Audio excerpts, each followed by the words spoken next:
मुख्य निर्वाचन आयुक्त। तो आप सुन रहे थे राष्ट्रपति का ये जो आज राष्ट्रीय मतदाता दिवस है 16वां, उस पर उनका संबोधन। यहाँ उन्होंने साफ तौर पर कहा कि भारत लोकतंत्र की जननी है और कैसे जब हम अपने संवैधानिक कर्तव्य का निर्वहन करते हैं ये हमारी सबसे बड़ी ताकत है। तो आइए अब मिड डे प्राइम में बात करते हैं मन की बात कार्यक्रम की, जहां 130वीं कड़ी में प्रधानमंत्री नरेंद्र मोदी ने भी लोकतंत्र में मतदाता को असली शक्ति बताया। उन्होंने कहा कि जीवन में 18 वर्ष के पड़ाव को हम अहम मानते हैं क्योंकि सभी को इसे उत्सव की तरह मनाने का आह्वान उन्होंने इस 100 जो उनका मन की बात का संस्करण था उन्होंने यहाँ कहा। साथ ही गणतंत्र दिवस की शुभकामनाएं देते हुए प्रधानमंत्री ने इस दिन पर विशेष तौर पर संविधान निर्माताओं के प्रति कृतज्ञता का भाव जताने की बात कही। आइए दिखाते हैं आपको इस खास रिपोर्ट के जरिए। मेरे प्यारे देशवासियों, साल 2026 के पहले मन की बात कार्यक्रम को संबोधित करते हुए प्रधानमंत्री नरेंद्र मोदी ने देशवासियों को गणतंत्र दिवस की अग्रिम शुभकामनाएं देते हुए इस दिन के महत्व के बारे में बात की। प्रधानमंत्री ने कहा कि 26 जनवरी का ये विशेष दिन देशवासियों को अपने संविधान निर्माताओं को नमन करने का एक अवसर देता है। वहीं उन्होंने मतदाता दिवस के तौर पर मनाई जाने वाली 25 जनवरी को भी देश के लिए अहम दिन बताया। पीएम ने कहा कि मतदाता ही लोकतंत्र की आत्मा होता है। उन्होंने बतौर मतदाता 18 वर्ष के पड़ाव को जीवन का अहम माइलस्टोन बताते हुए इसे उत्सव की तरह मनाने का आह्वान किया। पीएम ने पूरी प्रक्रिया को लोकतंत्र को सशक्त करने की कड़ी में एक अहम पड़ाव बताया। 26 जनवरी का ये दिन हमें अपने संविधान निर्माताओं को नमन करने का अवसर देता है। आज 25 जनवरी का दिन भी बहुत अहम है। आज नेशनल वोटर्स डे है, मतदाता दिवस है। मतदाता ही लोकतंत्र की आत्मा होता है। साथियों, आमतौर पर जब कोई 18 साल का हो जाता है, मतदाता बन जाता है, तो उसे जीवन का एक सामान्य पड़ाव समझा जाता है।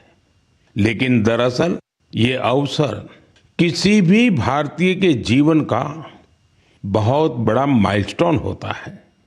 इसलिए बहुत जरूरी है कि हम देश में वोटर बनने का, मतदाता बनने का उत्सव मनाएं।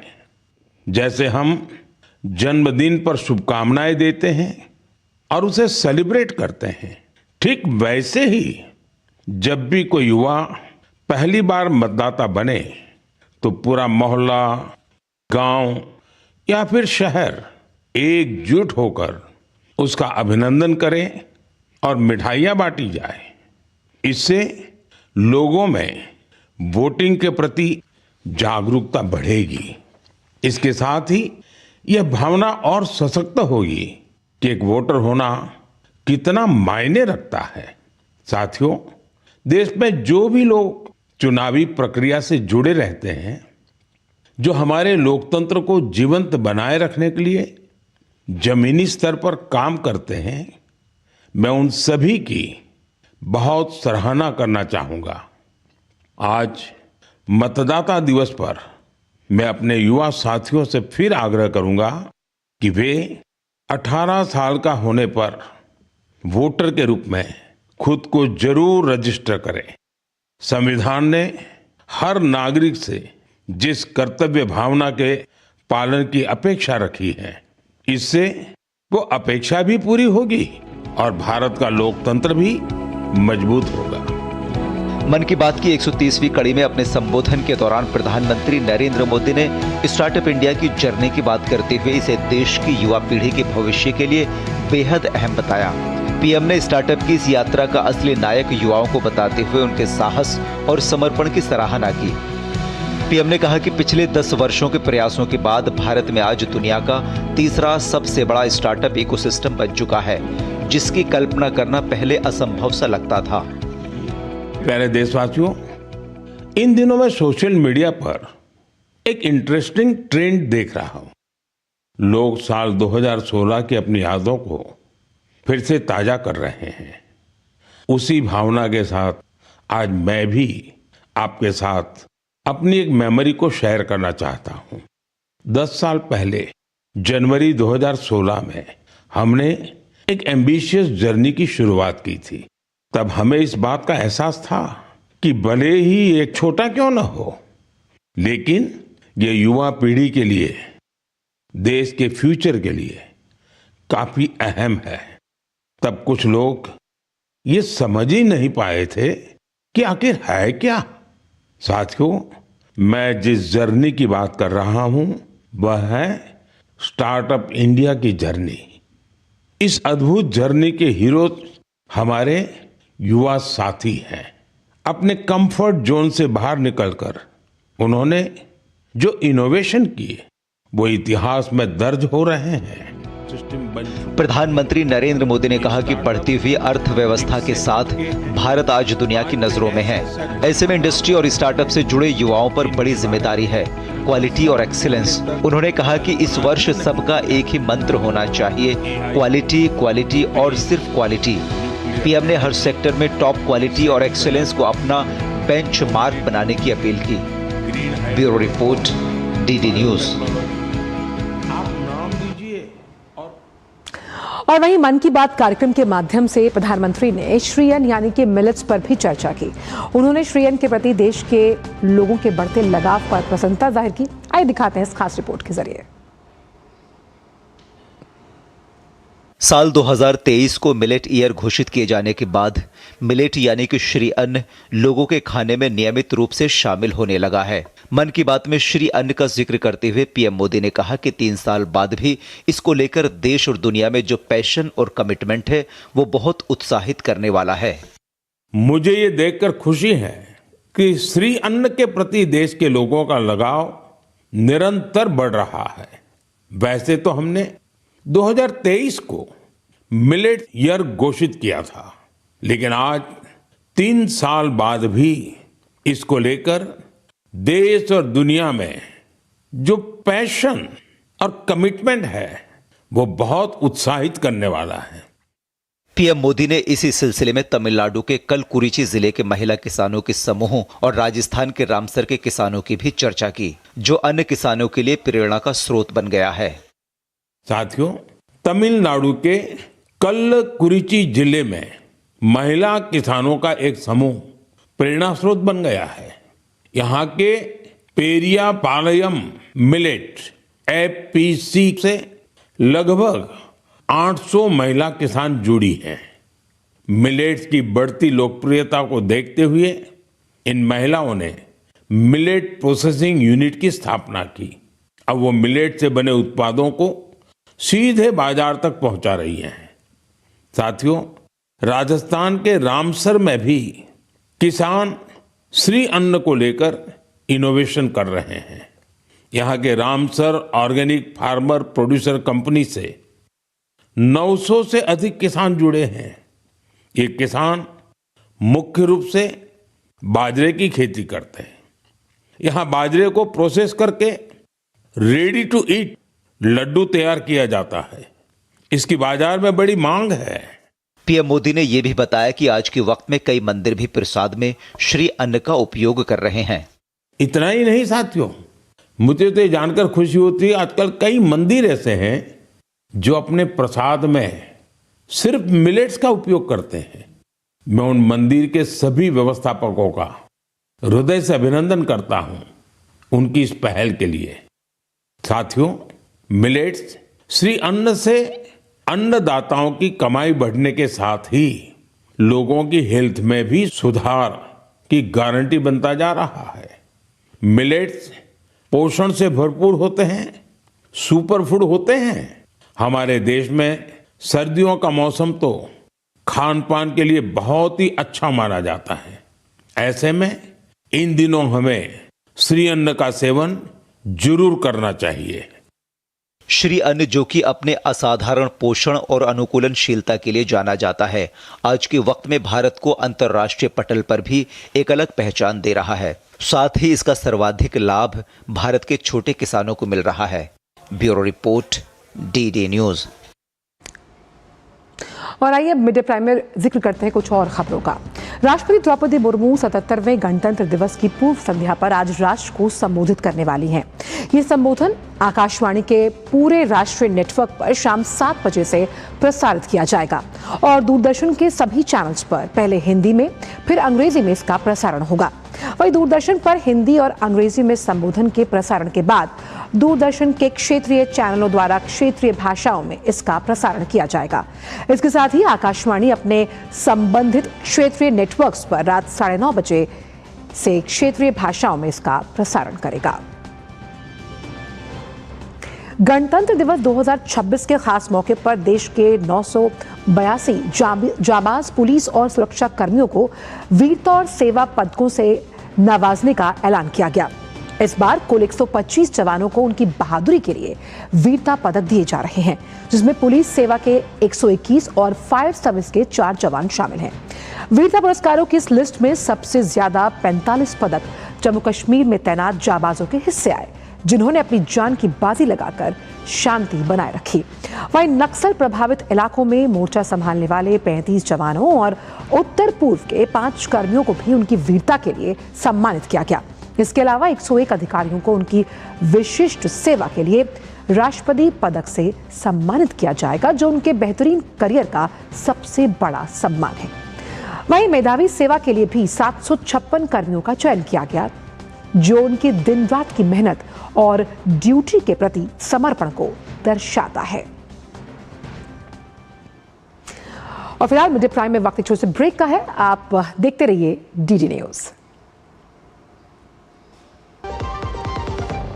भारत का गणतंत्र अमर रहे और हम सब मिलकर 140 करोड़ भारतवासी देश के प्रति समर्पित भाव से सेवा करते रहे। जय हिंद। ठीक है, फिर से सो मत जाना, गिर जाओगी किसी दिन। ठीक है।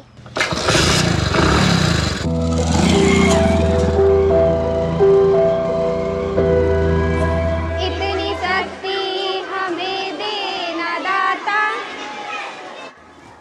आज फिर लेट हो, खड़ी रहो वहीं पर।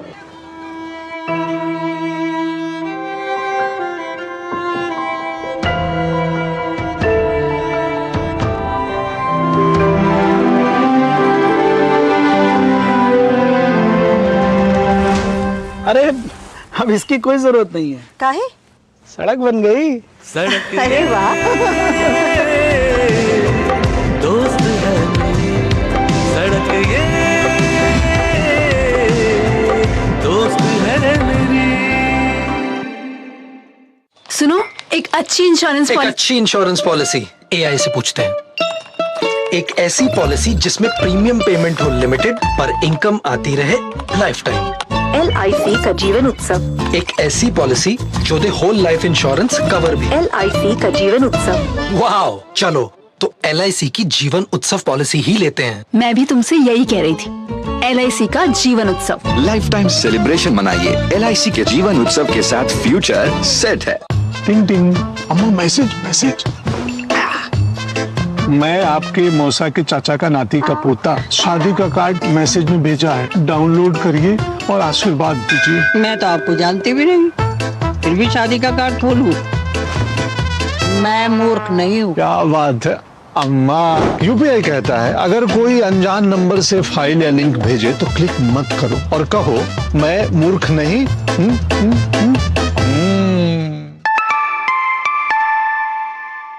जाइए आप भी किसी का टेस्ट लीजिए। ब्रेक के बाद मिड डे प्राइम में आप सभी का स्वागत है और आइए अब देखते हैं भारत और यूरोपियन यूनियन से जुड़ी इस बड़ी खबर को।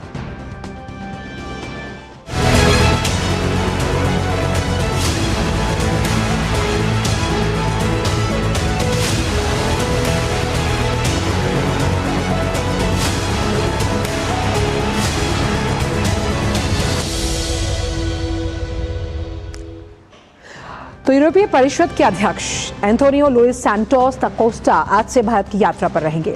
वहीं यूरोपीय आयोग की अध्यक्षा उर्सुला वॉन डेर लेyen भी भारत दौरे पर हैं। अपने भारत प्रवास के दौरान वो 77वें गणतंत्र दिवस समारोह में बतौर मुख्य अतिथि शामिल होंगे। साथ ही दोनों नेता 27 जनवरी को होने वाले 16वें भारत यूरोपीय संघ शिखर सम्मेलन की सह अध्यक्षता भी करने वाले हैं।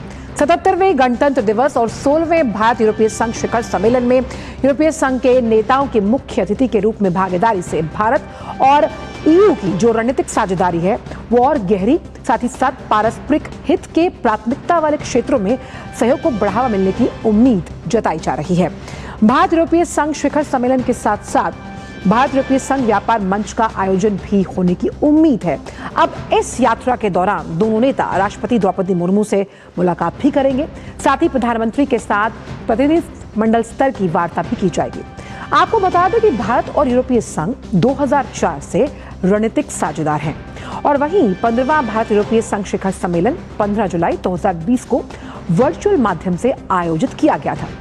साथ ही विशेषकर 2025 फरवरी में यूरोपीय संघ के आयुक्तों के ऐतिहासिक भारत दौरे के बाद द्विपक्षीय संबंध की अगर बात की जाए तो वो कई क्षेत्रों में उनका विस्तारीकरण हुआ और वो प्रगाढ़ हुए हैं। और अब बात मदर ऑफ ऑल डील से जुड़ी हुई तो भारत और यूरोपीय संघ के बीच मुक्त व्यापार समझौते पर बातचीत अब निर्णायक और अंतिम चरण में है। यूरोपीय संघ भारत का सबसे बड़ा वस्तु व्यापार भागीदार है। अब इस समझौते से दोनों पक्षों के बीच व्यापार को नई ऊर्जा मिलने की उम्मीद है। आखिर इस रिपोर्ट के जरिए हम आपको समझाते हैं कि ये समझौता इतना अहम क्यों है। देखिए इस खास रिपोर्ट को।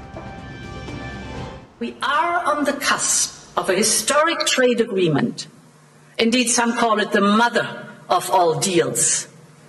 One that would create a market of 2 billion people, accounting for almost a quarter of global GDP.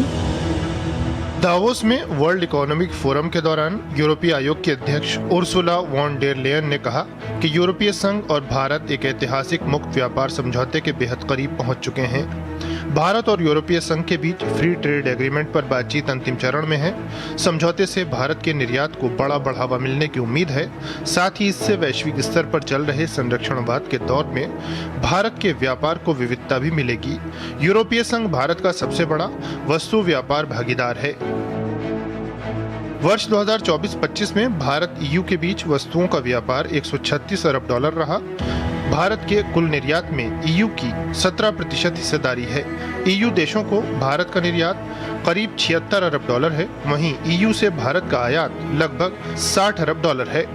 Bharat EU FTA दोनों पक्षों के लिए फायदे का सौदा साबित हो सकता है।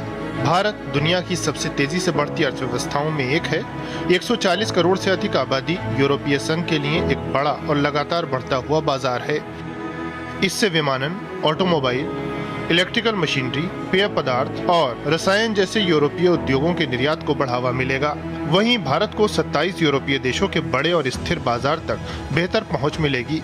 इससे दवाओं, इंजीनियरिंग सामान, ऑटोमोबाइल पुर्जों, इलेक्ट्रॉनिक्स जैसे क्षेत्रों में भारत के निर्यात में तेजी आएगी।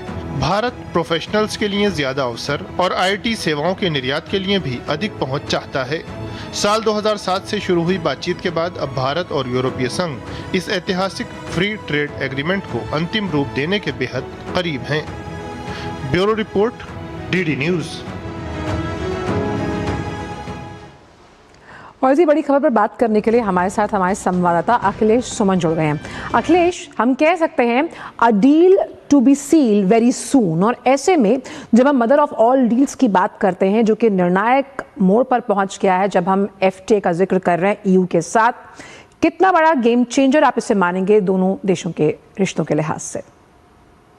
देखिए, तकरीबन 2 दशकों से भारत और EU के बीच में ट्रेड डील पे बातचीत चल रही थी और अगर आज इस पे सहमति बन रही है तो निश्चित तौर पे एक बहुत बड़ी बात है।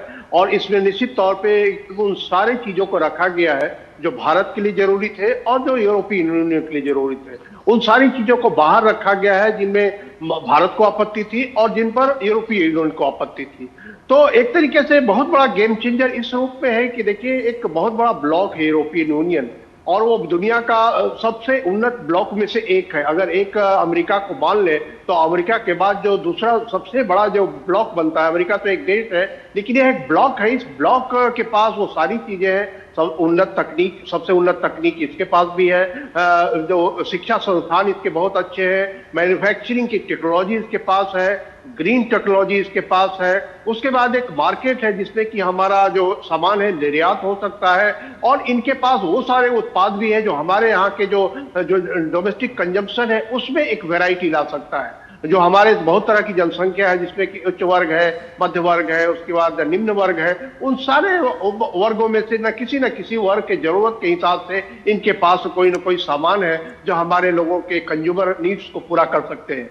तो इस रूप में देखेंगे तो भारत और ईयू के बीच का जो ट्रेड डील होने वाला है यह बहुत ही बड़ा गेम चेंजर है। और खास करके अमेरिका जिस तरीके से अपने आप को दुनिया के तमाम ट्रेड से अपने आप को अलग करने की कोशिश कर रहा है टैरिफ लगा के, और वैसे में यूरोपियन यूनियन सहयोग का रास्ता अपना रहा है, तो एक मॉडल भी है कि ऐसे समय में जब चुनौतियां कहीं और से आ रही हो तो एक ग्रुप और एक देश, दुनिया का सबसे बड़ा देश मिलकर उन चुनौतियों का सामना करने के लिए ही नहीं बल्कि भविष्य में एक नया मॉडल पेश करने के लिए भी सामने आ रहे हैं। तो यह एक निश्चित तौर पे एक बहुत बड़ा गेम चेंजर है। और तीसरी महत्वपूर्ण बात इसमें यह भी शामिल है कि जब दुनिया के कुछ कोनों में लगातार संघर्ष चल रहा हो, जैसे कि आप देख रहे हैं मध्य पूर्व में लगातार संघर्ष चल रहा है, कब शांति वहां स्थापित होगी किसी को नहीं पता, उधर रूस यूक्रेन के बीच में लगातार संघर्ष चल रहा है, लेकिन ऐसे में भारत एक ऐसा देश है जिस पर के दुनिया में सभी देशों की निगाहें हैं और भारत में सब लोग देश निवेश करना चाहते हैं,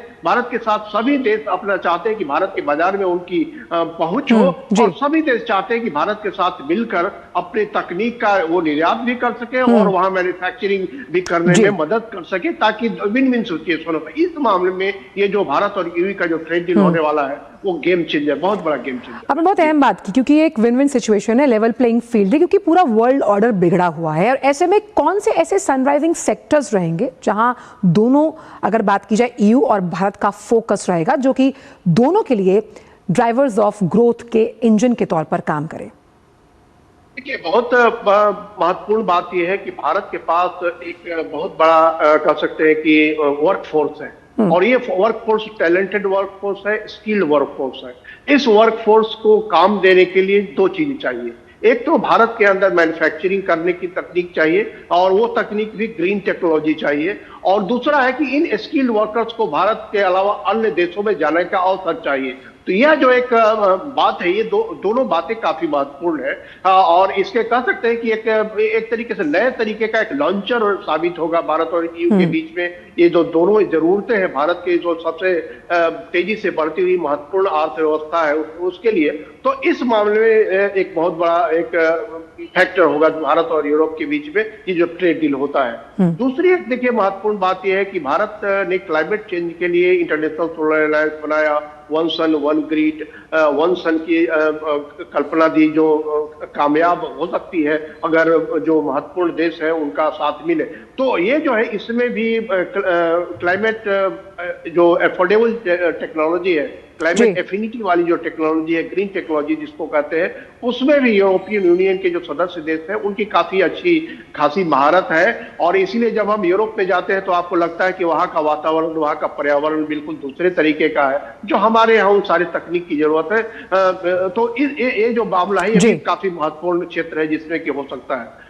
तीसरी जो महत्वपूर्ण ये है कि सिक्योरिटी एंड डिफेंस, ये जो बहुत ही ऐसा महत्वपूर्ण क्षेत्र है जिसमें कि भारत को तकनीक चाहिए, और भारत में ज्वाइंट मैन्युफैक्चरिंग करने वाली तकनीक चाहिए, जिसमें कि सिक्योरिटी और डिफेंस से रिलेटेड जो है वो तकनीक सारे यूरोपीय यूनियन के पास है जो हमें दे सकते हैं। उसके अलावा हमको इंडो पैसिफिक में सुरक्षा चाहिए। इंडो पैसिफिक एक ऐसी जगह हो जिसमें कि व्यापार करने में किसी को कोई बाधा नहीं हो, और ऐसे में भारत के लिए यह जो इसमें जो सहयोग होगा यूरोपीय यूनियन के साथ वो काफी महत्वपूर्ण होगा। बिल्कुल, और इसीलिए हम भारत को देखते हैं अखिलेश कि वो ग्लोबल साउथ के भी एक मुखर प्रखर आवाज बन के कई मंचों पर अपनी बात पुरजोर तरीके से रख रहा है। बहुत बहुत शुक्रिया आपका अखिलेश इन तमाम जानकारी को हमसे साझा करने के लिए। और वहीं बात जब हम यूरोपियन यूनियन की यहाँ करते हैं, किस लिहाज से जब अब उभरते हुए बाजारों तक का पहुंच का जिक्र कर रहे हैं, उसमें ये डील बहुत कारगर साबित होने वाली है, क्योंकि दोनों ही देशों की टेक्नोलॉजी ट्रांसफर के साथ साथ जिन तमाम सनराइजिंग सेक्टर्स का अभी जिक्र अखिलेश ने किया वो अपने अपने आप में एक लेवल प्लेइंग फील्ड देते हैं दोनों ही देशों को, जहां पब्लिक प्राइवेट पार्टनरशिप के मॉड्यूल के जरिए लगातार दोनों देश अपने संबंधों में प्रगाढ़ता और ऊष्मता के साथ लगातार आगे बढ़ेंगे, क्योंकि इसमें सबसे बड़ा फैक्टर है कि कैसे निर्यात में बढ़ोतरी की जाए और उस निर्यात में बढ़ोतरी को लेकर इस डील में कई अहम केंद्र बिंदु हैं। बढ़ते आगे बात करते हैं मौसम के मिजाज को लेकर, तो बात उत्तर भारत की, जहां पहाड़ी राज्यों में ताजा बर्फबारी के बाद एक तरफ रौनक बढ़ गई, वहीं दूसरी तरफ लोगों को परेशानी का सामना करना पड़ रहा है। बात करते हैं हिमाचल प्रदेश की, जहां के मनाली और कुल्लू में भारी हिमपात की वजह से नेशनल हाईवे पर गाड़ियों की आवाजाही पूरी तरह रुक गई। उधर शिमला में प्रशासन द्वारा सड़कों को साफ करने और मार्ग बहाली का काम भी जारी है। जम्मू कश्मीर के राजौरी और पुंछ के बीच बंद पड़े नेशनल हाईवे 144A को बीआरओ की प्रोजेक्ट संपर्क टीम ने कड़ी मेहनत के बाद फिर से खोला। सड़क साफ होने के बाद इस मार्ग पर वाहनों का आवागमन फिर से शुरू हुआ, जिससे यात्रियों को राहत मिली। वहीं देवभूमि उत्तराखंड के नैनीताल में साल की पहली बर्फबारी होने से सैलानियों के चेहरे खिल उठे और वहीं उत्सव जैसा माहौल बना हुआ है। आप चारों तस्वीरों में देख पा रहे हैं कैसे शिमला और नैनीताल में बर्फ का लुत्फ उठाते हुए आपको सैलानी नजर आ रहे हैं। वहीं हिमाचल प्रदेश में भारी बर्फबारी का दौर थमने के बाद जनजीवन पूरी तरह से अस्त व्यस्त अभी भी बना हुआ है। राज्य आपातकालीन परिचालन केंद्र के मुताबिक प्रदेश में 2 राष्ट्रीय राजमार्गों सहित कुल 683 सड़कें बंद पड़ी हैं। शिमला जिले में हालात सबसे ज्यादा खराब है, जहां 412 सड़कें अवरुद्ध होने से कई क्षेत्रों का संपर्क कट गया। लाहौल स्पीति, चंबा, मंडी और कुल्लू में भी यातायात व्यवस्था चरमरा गई, जिसे बहाल करने के लिए प्रशासन युद्ध स्तर पर जुटा हुआ है। बर्फबारी का सीधा असर बिजली आपूर्ति पर पड़ा, जिससे प्रदेश भर में 5775 जो ट्रांसफार्मर्स हैं उनके खराब होने की वजह से अंधेरा है। इसके अलावा 126 पेयजल परियोजनाएं ठप होने से लोगों को जो पीने का पानी है उसको लेकर किल्लत का सामना करना पड़ रहा है। शिमला और मनाली सहित 11 स्थानों पर तापमान शून्य से नीचे लुढ़कने से कड़ाके की ठंड है।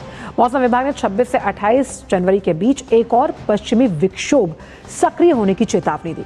विभाग ने 27 जनवरी को प्रदेश में भारी बर्फबारी और बारिश को लेकर येलो अलर्ट भी जारी किया है। वहीं हिमाचल प्रदेश के स्थापना दिवस पर राष्ट्रपति द्रौपदी मुर्मू ने देशवासियों को हार्दिक शुभकामनाएं दी। उन्होंने एक्स पर पोस्ट किया और लिखा, हिमाचल प्रदेश के पूर्ण राज्यत्व दिवस पर राज्य के सभी निवासियों को मैं हार्दिक बधाई देती हूँ।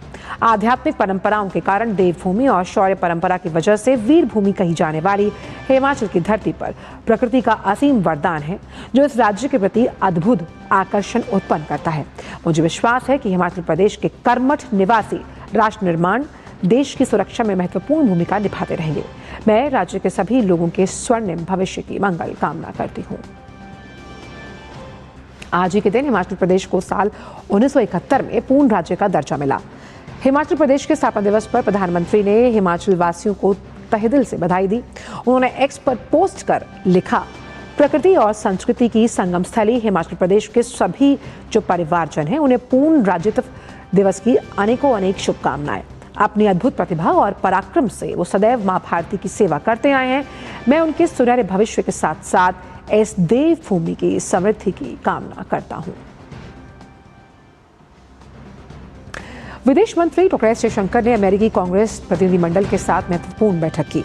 इस प्रतिनिधिमंडल के अमेरिकी सांसद माइक रॉजर्स, एडम स्मिथ और जिमी पेट्रोनिस शामिल थे। बैठक में भारत में अमेरिका के राजदूत भी मौजूद रहे। इस बातचीत के दौरान भारत अमेरिका द्विपक्षीय संबंधों के विभिन्न पहलुओं पर चर्चा हुई। साथ ही इंडो पैसिफिक क्षेत्र की स्थिति और यूक्रेन संघर्ष जैसे वैश्विक मुद्दों पर भी विचार विमर्श किया गया। डॉक्टर जयशंकर ने बैठक की जानकारी देते हुए कहा कि अमेरिकी कांग्रेस के साथ संवाद भारत अमेरिका संबंधों का एक अहम पक्ष रहा और दोनों देशों के रणनीतिक सहयोग को मजबूती देता है। और अब बात वंदे भारत स्लीपर ट्रेन की, जिसे मालदा से गुवाहाटी के लिए जब आप आगे बढ़ते हैं तो न्यू जलपाईगुड़ी रेलवे स्टेशन के बाद पटरी के दोनों तरफ बेहद विहंगम दृश्य देखने को मिलते हैं, जिसे डीडी न्यूज की टीम ने अपने कैमरे में कैद किया है। डूबते हुए सूरज, चाय के बागान और हरियाली के साथ आइए वंदे भारत स्लीपर ट्रेन से अपने वरिष्ठ सहयोगी राजेश राज की इस खास रिपोर्ट के जरिए आपको दिखाते हैं। सूर्यास्त होने को है और अब वंदे भारत स्लीपर ट्रेन जो मालदा से खुली है वो न्यू जलपाईगुड़ी पहुंचकर न्यू जलपाईगुड़ी से गुवाहाटी की ओर अपने गंतव्य की तरफ अग्रसर है। और इस ट्रेन में जब न्यू जलपाईगुड़ी से आप आगे बढ़ते हैं, न्यू जलपाईगुड़ी और सिलीगुड़ी, इसे गेटवे ऑफ नॉर्थ ईस्ट कहा जाता है, जहाँ से आप गंगटोक जा सकते हैं, दार्जिलिंग जा सकते हैं, कालिम्पोंग जा सकते हैं, जो बेहद आकर्षक टूरिस्ट स्पॉट हैं, जहाँ तक पहुँचने के लिए पर्यटकों को बहुत मशक्क़त करनी पड़ती है। लेकिन कलकत्ता से आने वाले या गुवाहाटी से आने वाले जो मुसाफिर हैं, पर्यटक हैं, उनको अब बागडोगरा एयरपोर्ट उतरने की ज़रूरत नहीं है। वो आराम से वंदे भारत स्लीपर से न्यू जलपाईगुड़ी आ सकते हैं और यहाँ से दार्जिलिंग, कालिम्पोंग और गंगटोक आराम से जा सकते हैं। और सड़क के दोनों किनारे, पटरियों के दोनों किनारे जो विहंगम दृश्य हैं, जो खूबसूरत नज़ारे हैं, प्रकृति की गोद में बैठकर प्रकृति से गुफ्तगू करने का जो आनंद है, उसे भी आराम से बखूबी उठा सकते हैं। यहाँ का जो नज़ारा है, जो बाहर अगर हम बात करें तो जो मुसाफिर हैं वो आराम से बैठकर जहाँ यात्रा कर रहे हैं, वहीं पर अगर हम बात करें तो निश्चित तौर पर जो बाहर का नज़ारा है बेहद आकर्षक और खूबसूरत नज़ारा है, जिसे हम अपने कैमरे की नज़र से आपको दिखाना चाहेंगे। ये आप देखिए कि दूर दूर तक जहाँ आपकी नज़र जा रही है, ये चाय का बागान है और असम जो है, असम के चाय की भीनी खुशबू से संपूर्ण देश वाकिफ़ है। तो अगर आप वंदे भारत ट्रेन से सफ़र करते हैं तो पटरी के दोनों तरफ जहां प्रकृति से गुफ्तगू का मौका भी वंदे भारत स्लीपर ट्रेन देती है, वहीं इकोनॉमिक तरीके से गंतव्य तक पहुंचाने की कोशिश भी करती है। हमारे कैमरामैन आपको दिखा रहेंगे कि ये किस तरीके की हरियाली जो है वो वंदे भारत ट्रेनों से बखूबी मुसाफिर देख सकते हैं। अपने कैमरामैन संदीप मूर्ति के साथ वंदे भारत स्लीपर ट्रेन से मैं राजेश राज, डीडी न्यूज़ के लिए। तो अगर आप भी इस तरह से सफ़र करेंगे तो इन विहंगम दृश्यों की छटा आप देख सकते हैं। और अब बात निर्वाचन आयोग की, जिसने पश्चिम बंगाल में एसआईआर की प्रक्रिया को लेकर सुप्रीम कोर्ट के निर्देश पर अमल शुरू किया। मुख्य चुनाव अधिकारी ने तमाम जो जिला चुनाव अधिकारी हैं उन्हें सुनवाई के दौरान एसआईआर से संबंधित तमाम रिपोर्ट्स दस्तावेज पोर्टल पर अपलोड करने का निर्देश दिया। उन्होंने साफ किया कि किसी भी तरह की लापरवाही बर्दाश्त नहीं होगी। इतना ही नहीं, लापरवाही से कड़ाई से निपटने का सख्त आदेश भी मिला। मुख्य चुनाव अधिकारी के मुताबिक विसंगतियों से संबंधित ज्यादातर मामलों की सुनवाई पहले ही पूरी हो चुकी, मगर सुनवाई के निस्तारण से संबंधित जानकारी और दस्तावेज पोर्टल पर अपलोड नहीं किए गए। लिहाजा इन विषयों को ध्यान में रखते हुए सभी निर्वाचन पंजीकरण अधिकारियों और सहायक निर्वाचन पंजीकरण अधिकारियों को बिना किसी देरी के ताज़ा जानकारी अपलोड करने के स्पष्ट निर्देश दिए गए हैं। और मीडिया प्राइम में वक्त एक और छोटे से ब्रेक का, आप देखते रहिए डीडी न्यूज़। भारत का गणतंत्र अमर रहे और हम सब मिलकर 140 करोड़ भारतवासी देश के प्रति समर्पित भाव से सेवा करते रहे। जय हिंद। टिंग टिंग, अम्मा मैसेज। मैं आपके मौसा के चाचा का नाती का पोता, शादी का कार्ड मैसेज में भेजा है, डाउनलोड करिए और आशीर्वाद दीजिए। मैं तो आपको जानती भी नहीं, फिर भी शादी का कार्ड खोलूं? मैं मूर्ख नहीं हूँ। क्या बात है अम्मा। यूपीआई कहता है अगर कोई अनजान नंबर से फाइल या लिंक भेजे तो क्लिक मत करो और कहो मैं मूर्ख नहीं।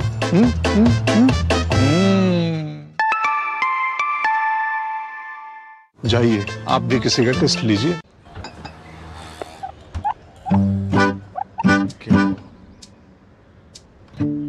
मेरा बेटा ईशान डॉक्टर बनेगा, डॉक्टर। मेरा ईशान तो साइंटिस्ट बनेगा। अब ये ईशान क्या बनेगा? ईशान कुछ भी बने, उसके साथ हमेशा है LIC की अमृत बाल चिल्ड्रन पॉलिसी। बड़े सपनों का रखे ख्याल। प्लेटफॉर्म नंबर 2 से चलने वाली सुपरफास्ट एक्सप्रेस के यात्रियों आई एम हियर। तुम्हें नहीं, इसे मोबाइल चार्ज करना, दिमाग चार्ज कर रखना। ऐसे पब्लिक पोर्ट से फोन चार्ज किया तो पर्सनल डेटा होगा पब्लिक। देखा? पापा रुको, मैं पे करता हूँ। No signal. अब क्या करोगे? फ्री वाईफाई है ना। बुद्धू सुधर जा। पेमेंट्स के लिए नो ओपन वाईफाई, यानी फ्रॉड को करो बाय बाय। RBI कहता है करो सही शुरुआत, बनो फाइनेंशियली स्मार्ट। ब्रेक के बाद सभी का स्वागत मिड डे प्राइम में। और अब बात करते हैं कुछ अंतर्राष्ट्रीय जगत से जुड़ी हुई खबरों की। अमेरिकी राष्ट्रपति डोनाल्ड ट्रंप ने शनिवार को कनाडा से आयातित जो वस्तुएं हैं उन पर 100% शुल्क लगाने की धमकी दी। उन्होंने कहा कि अगर उनका पड़ोसी देश चीन के साथ अपने व्यापार समझौते पर आगे बढ़ेगा तो ऐसा किया जाएगा। ट्रंप ने कहा कि यह समझौता कनाडा के व्यवसाय, समाज और जीवन शैली के लिए खतरा होगा। ट्रंप ने ट्रुथ सोशल पर पोस्ट कर यह भी कहा कि चीन कनाडा को पूरी तरह निकल जाएगा। वहीं कनाडा के प्रधानमंत्री मार्क कार्नी ने घरेलू उत्पादों की खरीद पर जोर देते हुए कहा कि देश को उन चीजों पर ध्यान देना चाहिए जिन्हें वो नियंत्रित कर सकता है। उन्होंने ट्रंप की टैरिफ की धमकी का सीधे तौर पर जिक्र करते हुए कहा कि विदेश से हमारी अर्थव्यवस्था को खतरे में देखते हुए कनाडियाई लोगों ने उन चीजों पर ध्यान केंद्रित करने का विकल्प चुना जिन्हें हम नियंत्रित कर सकते हैं। उन्होंने कहा कि हम दूसरे देशों के कार्यों को नियंत्रित नहीं कर सकते, लेकिन हम खुद अपने सबसे अच्छे ग्राहक बन सकते हैं। और अब बात अमेरिका के मिनियोपोलिस में इमिग्रेशन एजेंट्स की, जिनके द्वारा एक व्यक्ति की गोली मारकर हत्या कर दी गई। होमलैंड सिक्योरिटी विभाग ने एजेंट की आत्मरक्षा में गोली चलाई। उन्होंने व्यक्ति के पास बंदूक होने का दावा किया। वहीं रॉयटर्स द्वारा सत्यापित वीडियो में 37 वर्षीय एलेक्स प्रेट्टी के हाथ में बंदूक नहीं बल्कि मोबाइल फोन दिखाई दे रहा है। वीडियो में एजेंट्स द्वारा उन्हें काबू में करने के बाद गोलियां चलती दिखाई दी। कड़ाके की ठंड होने के बाद भी लोग सड़क पर उतरे, अपना विरोध दर्ज किया। लोगों ने मोमबत्तियां जलाकर उन्हें श्रद्धांजलि भी दी। आपको बताएं कि घटना ऐसे समय में हुई जब इसी महीने की शुरुआत में शहर में फेडरल अधिकारियों की गोलीबारी में एक महिला की मौत हुई। इसके बाद से शहर में भारी प्रदर्शन हुआ था। अमेरिका की मध्यस्थता में आबू धाबी में यूक्रेन और रूस के बीच दूसरे दिन की वार्ता शनिवार को बिना किसी समझौते के खत्म हुई। हालांकि ये दोनों पक्ष भविष्य में और बैठकें करने के लिए तैयार हैं। ये वार्ता रात भर के रूसी हवाई हमलों के बाद हुई, जिनमें कड़ाके की ठंड में 10 लाख से अधिक यूक्रेनियों की बिजली चली गई। वार्ता समाप्त होने के बाद यूक्रेनी राष्ट्रपति व्लादिमीर ज़ेलेंस्की ने कहा कि चर्चा का मुख्य विषय युद्ध समाप्त करने की संभावनाएं थी और सभी पक्ष अपने अपने देशों में बातचीत के बिंदुओं पर विचार कर आगे के कदम को तय करेंगे। उन्होंने कहा कि अगली बैठक अगले हफ्ते होगी। संयुक्त अरब अमीरात सरकार के एक प्रवक्ता ने कहा कि यूक्रेन और रूस के बीच आमने सामने वार्ता हुई, जो पिछले 4 साल के युद्ध में दुर्लभ है। बातचीत में शांति समझौते के बाकी बिंदुओं पर बात हुई है।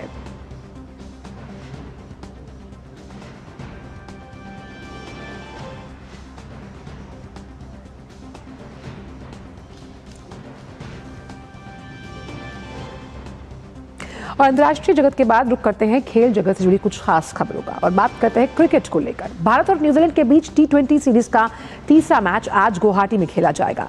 भारतीय टीम सीरीज के पहले 2 मैच जीत चुकी और 5 मैच की सीरीज में 2-0 से आगे। अब देखना है कि तीसरे मैच में भारतीय टीम सीरीज को अपने नाम कर लेती है या न्यूजीलैंड जो है वो पलटवार करने में कामयाब रहती है। तो ये हम देख पाएंगे कि जो खेल प्रेमी है कि आखिरकार जो अपना अजय रथ है टीम इंडिया का, क्या वो उसे कायम कर पाएगी या नहीं। और भारत बनाम न्यूजीलैंड ये मैच रहने वाला है। वहीं बात अब करते हैं विमेंस प्रीमियर लीग को लेकर, जहां कल खेले गए मैच में दिल्ली कैपिटल्स ने आरसीबी को 7 विकेट से हरा दिया। आरसीबी की टीम पहले बल्लेबाजी करती है और फिर 109 रन ही बना पाती है। ये विमेंस प्रीमियर लीग में आरसीबी का सबसे कम स्कोर रहा।